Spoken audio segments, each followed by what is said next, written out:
alterándose algunas de las coordenadas en las que se ha venido moviendo la política argentina en los últimos 3 años y medio. A medida que se acerca la elección presidencial, se hace más intensa la disputa de poder, la economía impacta mucho sobre la política. También tenemos que reflexionar cuánto del problema económico es político y algunos signos de valor, algunas cotizaciones de los candidatos comienzan a modificarse. Estamos en el momento en que más incertidumbre hay sobre el escenario político.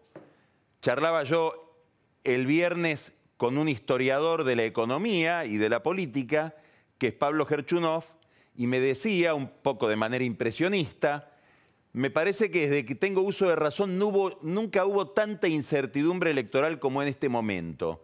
Es un tema que vamos a hablar cuando vayamos a la entrevista con Javier Zelaznik, que es un experto en elecciones. Bueno, frente a esta incertidumbre y a este puente misterioso entre la economía y la política, que tampoco opera de la manera clásica esta relación, el gobierno se ha propuesto construir una atmósfera más aceptable para colectar, conseguir votos para Macri. Vamos a ponerlo en estos términos: armar un veranito. El primer problema, y diríamos el problema central para la administración, y por lo tanto también un problema central para los demás actores de la campaña electoral, es el dólar. ¿Por qué? Bueno, primero por razones históricas de carácter muy general.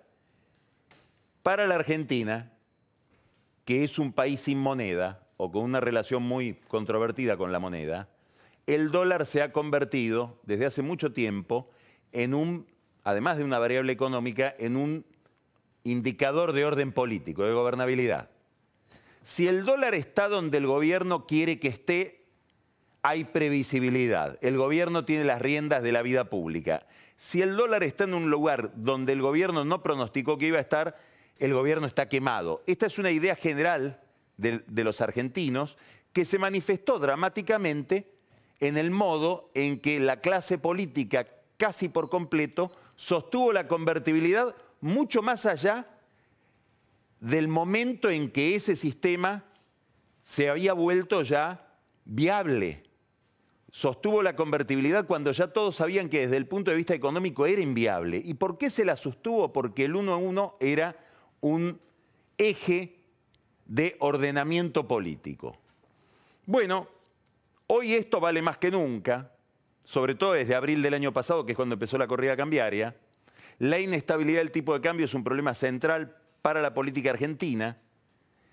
Y en el caso de Macri, hay una correlación perfecta entre cotización del dólar o del peso e imagen o aceptación de la imagen del presidente. Es como si Macri estuviera pesificado. Cae el peso, o sube el dólar, cae Macri. Hay fondos de inversión que han hecho inclusive gráficos con esto. Se mantiene estable el peso, empieza Macri a mantenerse estable y eventualmente a mejorar su imagen. Y con una curiosidad, en los últimos 2 meses esta relación se ha vuelto mucho más directa. ¿Qué quiero decir? Que ante movimientos más pequeños del tipo de cambio, la imagen de Macri se altera más rápidamente. Es decir, hay como una mayor sensibilidad política al movimiento del dólar que impacta directamente sobre Macri. Por lo tanto, el principal objetivo de Macri y de su elenco hoy en la campaña electoral y en la carrera hacia la reelección es, diríamos, controlar el movimiento del tipo de cambio. En el centro de las conversaciones que mantuvo Nicolás Dujovne durante el fin de semana con Christine Lagarde y el staff del Fondo Monetario en Washington estaba este problema. Dujovne volvió con la sensación o la alegría de que consiguió todo lo que iba a pedir. Básicamente iba a pedir mayor intervención sobre el mercado de cambios. Y eso empezó a suceder hoy con las 2 licitaciones que empieza a haber de venta de dólares para que el gobierno pueda solventar gastos en pesos. Son 60 millones de dólares por día. Eso se suma a los 150 millones de dólares que tiene derecho el Banco Central a vender en el caso de que el dólar toque el techo de la banda. ¿Dónde está el truco? El truco está en que el Tesoro necesita vender mucho menos dólares para solventar sus necesidades en pesos. Por lo tanto, lo que el fondo le dio a Duhovne es una entrada por la ventana para que pueda intervenir en el mercado de cambios con los dólares que le dio el fondo sin decir que esa intervención la hace oficialmente el Banco Central. Es decir, se adopta una política, entre comillas, fiscal para resolver un problema cambiario. Y aparentemente este truco empieza a darle resultados al gobierno, al menos en estos días donde además el mercado de cambios va a estar más relajado por el ingreso de dólares que provienen de una cosecha excepcional. Hay toda una discusión que después hablaremos con Marcos Buscaglia respecto de cuánto liquida y cuánto no liquida el sector exportador de esos dólares que se hacen con la venta de los granos. Ahora, si uno mira las encuestas, es cierto que hay una relación directa entre Macri y el tipo de cambio, pero daría la impresión, y esto es algo que empieza a impactar en el gobierno en las últimas semanas, de que no es solo tipo de cambio el factor que determina el humor electoral. Y que aunque el dólar esté en una situación de comportamiento previsible, aunque no se enloquezca, aunque no se dispare, la recesión, que es como siempre más larga de lo que se preveía, y no solo en la Argentina, hay que mirar lo que pasa en Brasil, también, obviamente, tiene un efecto corrosivo sobre el humor social y está generándole problemas a la imagen de Macri en todas las encuestas. Entonces hay un segundo problema, que es el problema de la recesión, independiente de alguna manera del tipo de cambio, y por eso hay dentro del propio oficialismo quienes dicen, ¿para qué una política monetaria tan restrictiva? ¿Para qué dejar a la gente sin un peso en el bolsillo si no se logra bajar la inflación? Y lo único que se consigue es lo más feo del programa, que es aumentar la recesión. Esta es una discusión que está planteada dentro del oficialismo y es una discusión que la plantean ciertos economistas en general ligados al radicalismo. Bueno, frente a este problema de la recesión, el gobierno y la presión política que recibe el gobierno por este malestar, el gobierno va a hacer un anuncio el miércoles, van a hablar de más créditos apalancados en la ANSES, de algún plan alternativo o que refuerce los planes de cuotas para comprar bienes de consumo como el Ahora 12 y algo que Macri venía repudiando desde hace mucho tiempo, que es un acuerdo de precios. Hubo una discusión muy acalorada entre el presidente y el presidente del radicalismo, Alfredo Cornejo, gobernador de Mendoza, el jueves pasado en la Casa de Gobierno, donde el radical fue a defender un control de precios que es como a Macri nombrarle del demonio. Pero claro, la presión política hace que también Macri empiece a flexibilizarse respecto de la política económica. Hasta hace poco tiempo, con encuestas que le sonreían un poco más o que le lloraban un poco menos, cuando alguien le decía habría que ver el problema de la recesión, Macri agarraba un papel, lo dejaba caer sobre la mesa y decía, esto es como la ley de gravedad, este programa no se puede tocar. Un Macri muy dogmático y como todo dogmático, incomunicado. La gente que cree saber la verdad y que no tiene dudas, en general no necesita hablar con nadie. Bueno, este nuevo Macri, más castigado en las encuestas, no solo está obligado a hablar con más gente que piensa distinto, sino a reconocer e incorporar ideas distintas. Por lo tanto, se aleja cada vez más del Macri que en CIPEC dijo algo muy controvertido, muy discutible, que es entramos a la crisis con un sistema de reglas y estamos saliendo de ella con el mismo sistema de reglas. Primero habría que ver si estamos saliendo de la crisis y segundo, seguramente hay otro sistema de reglas. Se entró sin acuerdo de precios, pero también se entró sin retenciones, por ejemplo. Y si no, pregúntenle si no hubo cambio de reglas de juego al sector energético, que todavía está discutiendo los subsidios al gas. Bueno, pero estas son las condiciones en las que Macri tiene que moverse con una recesión que pega fuerte en materia de humor social y electoral. Y después buscar inversión donde la haya. Macri está desesperado por conseguir que haya un desembolso de China por 2.700 millones de dólares para que los chinos puedan entrar a invertir en energía atómica. ¿Escuchó? Energía atómica.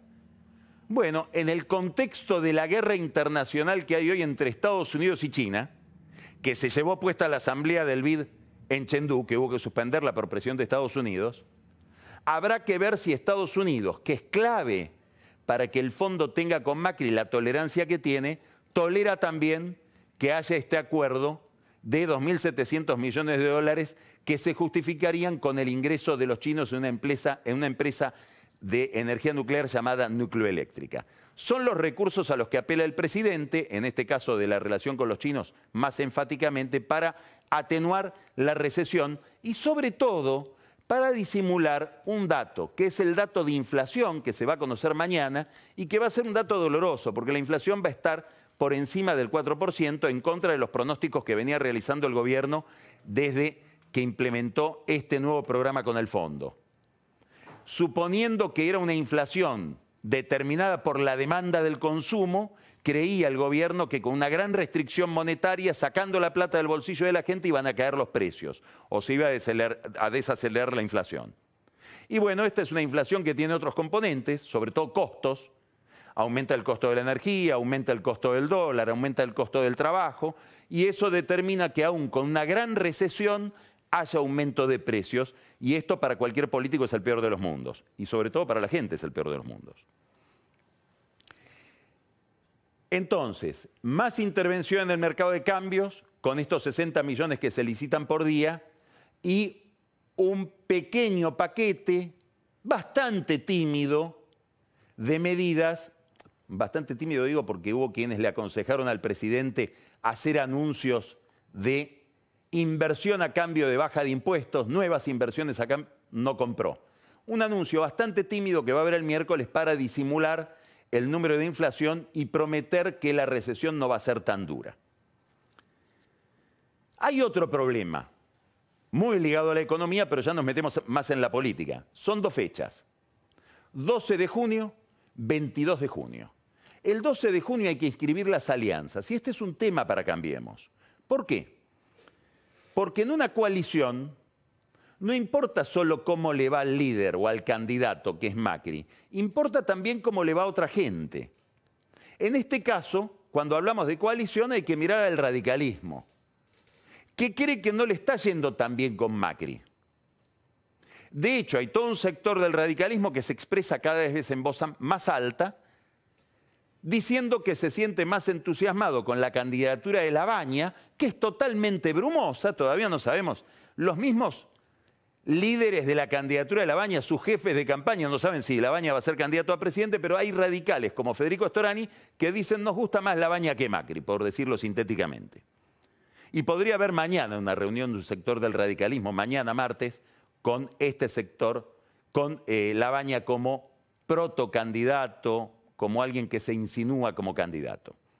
Esto a donde apunta a la elección, a la votación que tiene que haber en la convención radical para decidir el 12 de junio si se inscribe de nuevo Cambiemos con el radicalismo como una de sus partes o como uno de sus socios.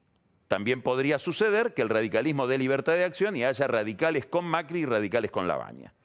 Todo esto depende de muchos factores. Un factor principal es la elección de Córdoba.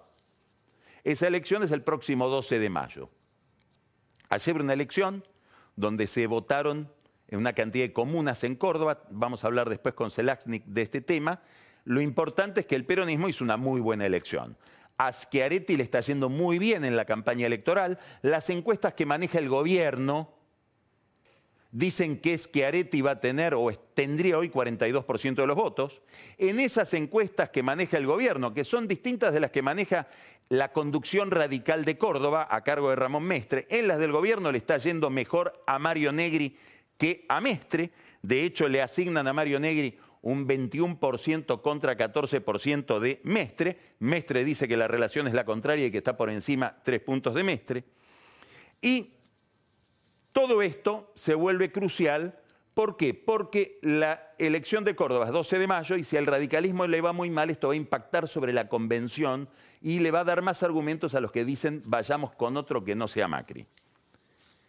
No es lo único que hay que mirar cuando uno mira cómo le va a otros, no solamente a Macri. Hay un personaje central en Cambiemos a la que le está yendo, y usted ya por el género que usted debe estar dándose cuenta de quién hablo, en las encuestas mejor que a Macri y en la elección peor, que es María Eugenia Vidal. Fíjese qué interesante esto.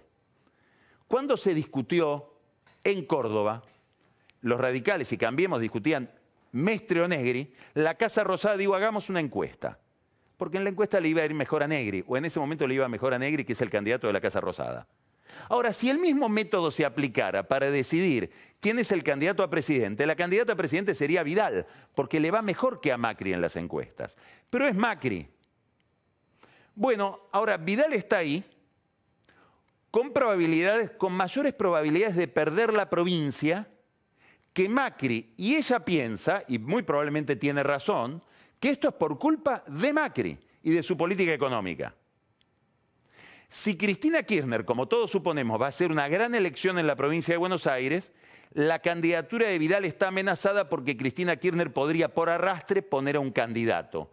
Por ejemplo, Axel Kicillof, quien, dicho sea de paso, está haciendo una campaña bastante buena en lugares donde él pensaba que le iban a arrojar tomates. Ni que hablar si aparece una fórmula Labaña y un radical en la provincia de Buenos Aires que podría tener algún encanto sobre el voto urbano. La Plata, Mar del Plata, Bahía Blanca. Bueno, el gran Buenos Aires de clase media. Quiere decir que Vidal está amenazada y por eso es tan importante la conexión entre Vidal y política económica. Porque de ahora en adelante, la que va a pedir correcciones en el programa económico y va a pedir menos recesión, de hecho, estas medidas que se anuncian el miércoles están enteramente ligadas no solo al radicalismo, sino a la ansiedad de Vidal por no verse devorada, sobre todo en el conurbano bonaerense, por una política económica que castiga mucho a los que menos tienen. Y sobre todo castiga a la clase media, que es el voto básico de Cambiemos. Bueno, ahora no es tan fácil discutir, porque esta vía por la que me metí llevaría a la siguiente pregunta. ¿Y si las cosas siguen peor? ¿Y si en vez de la economía repuntar con este veranito se vuelve más invierno? ¿Habría que cambiar a Macri por Vidal? Hay muchos que se hacen esta pregunta dentro de Cambiemos. Pero es muy difícil de resolver. ¿Por qué? Primero, porque desde que hay reelección, los presidentes están obligados a reelegirse. Y si el presidente no se postula para la reelección, contamina con su fracaso, con su desistimiento, a todo el oficialismo. También a Vidal. Es decir, dicho de otro modo, el día que Macri diga, si existiera ese día, que él no quiere ni pensar, cuando le hablan de esto dice, son ideas disruptivas. Le molesta. Pero supongamos que un día las cosas están tan mal que los socios de Cambiemos le dicen, mira, correte Mauricio que venga Vidal. Bueno, muy probablemente el día que él haga eso, también Vidal empieza a hundirse. Y se hunde todo el oficialismo. ¿Y por qué es el presidente? Y por otra razón. Porque mal que le pese a los radicales, mal que le pese a Carrió, Cambiemos lleva el sello de Macri como un partido de carácter personal. Cualquier comparación termina siendo complicada, pero es como el partido de Berlusconi en Italia o el partido de Piñera en Chile. Llevan el sello del líder. Entonces esta sustitución es muy difícil de realizar. Ahora, todo este panorama se completa con una gran presión, entonces, sobre Macri, que ejercen los radicales y a la que él podría dar una respuesta. Les doy el vice. Hubo muchas reuniones, desde el otro viernes, no el último, sino el viernes de la otra semana, después el jueves, con Lustó, almorzó con Lustó y con Miguel Gutiérrez, el presidente de YPF, hablaron mucho de economía. Con Lustó Macri habla de todo, habla de tantas cosas que parece que lo estuviera examinando como para ser candidato a vicepresidente. ¿Habló de eso con Lustó? No. Pero mucha gente que conoce mucho a Macri dentro del PRO, dicen, lo que estaba descartado terminantemente hace 15 días, un mes, ahora todo está sobre la mesa. ¿Es Lustó el único candidato? ¿Podría ser también Ernesto Sanz? ¿Podría ser Cornejo? Más difícil porque con Macri se lleva muy mal, pero Cornejo está sin reelección en Mendoza. Se abre este interrogante que es los radicales adentro de la fórmula. Y esto es una discusión porque proyecta sobre la disputa que hay en la cabeza de mucha gente sobre el 2023. ¿Por qué? Porque si Macri se reelige y hay un radical que se elige con él como vicepresidente, es uno más para comer en esa mesa del 2023, donde están Larreta, donde están Vidal, donde hay una cantidad de actores, tal vez Marcos Peña también. Todo esto está atravesado por otro vector, se llama Cristina Kirchner. Al gobierno le está pasando lo que le pasó al gobierno de Alfonsín, con todo lo que hay que cambiar para la comparación, en el 88.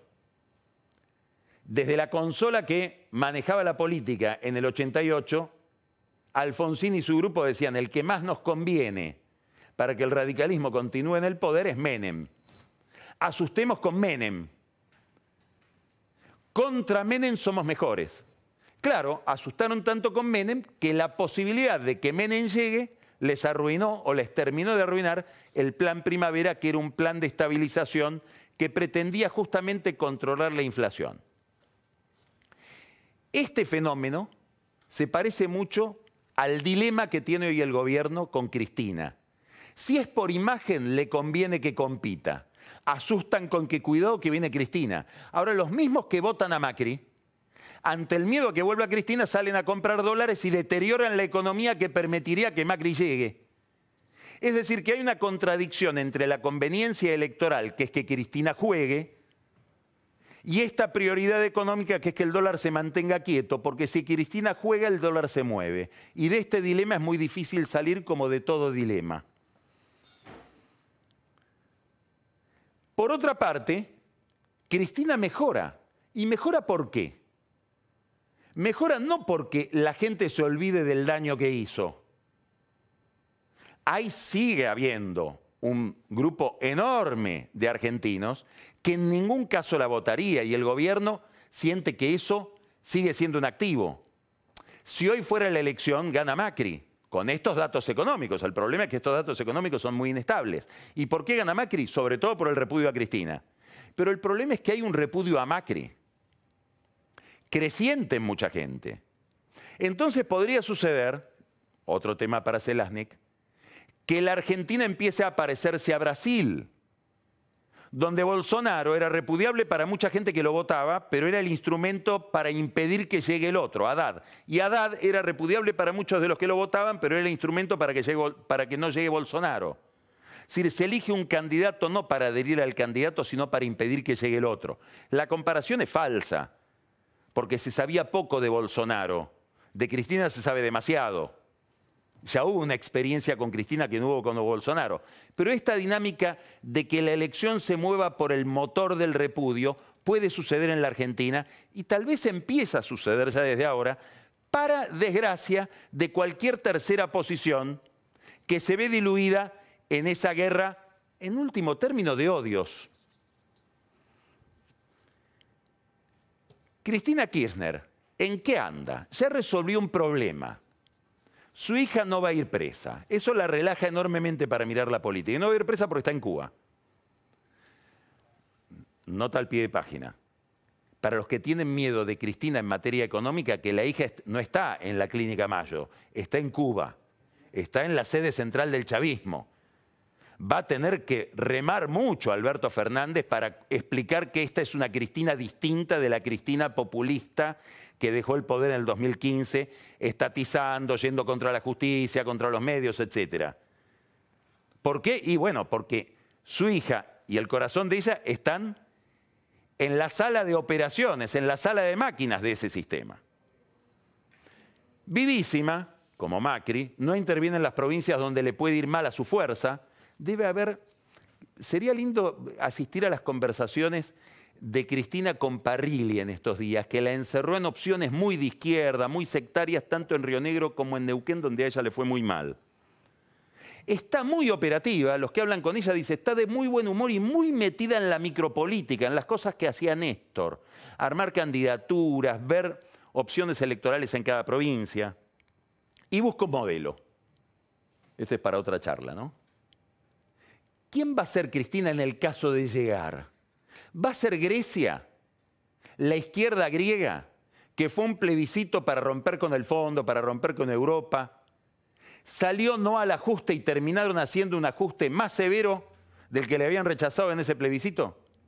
Una ortodoxia impensable, si uno piensa en Cristina Kirchner, a la que le fue bastante bien, porque ahora a lo Néstor los griegos le están por pagar la deuda por adelantado al fondo porque consiguen la plata más barata en el mercado. ¿O es Portugal? Hay una nota del Financial Times diciendo Portugal consiguió la estabilidad y mejoró las cuentas públicas renunciando a la austeridad. El sueño del kirchnerismo. Gastar más o entregarle más plata a la gente para que haya mayor consumo, mayor cobro de impuestos y equilibrar las cuentas por ese lado keynesiano, muy Kicillof. ¿Cuál será el modelo que está pensando y Cristina? Es todo un problema para ella, porque en cualquier caso va a tener que ir al fondo. Hay otro efecto de esta especie de recuperación de Cristina Kirchner. ¿Dónde se da? En los tribunales. Reaparece algo de lo que nos cansamos de hablar aquí en Odisea, que es la indigencia de la justicia argentina. Una justicia que más que el expediente, la justicia federal mira la política. De golpe, muchos de los presos de los cuadernos son liberados. De golpe, el juez Torres, que tenía que investigar penalmente a la Cámpora, dice, no, son delitos electorales, que se encargue Servini de Cubría y me voy a la provincia como juez de la Corte elegido por Vidal.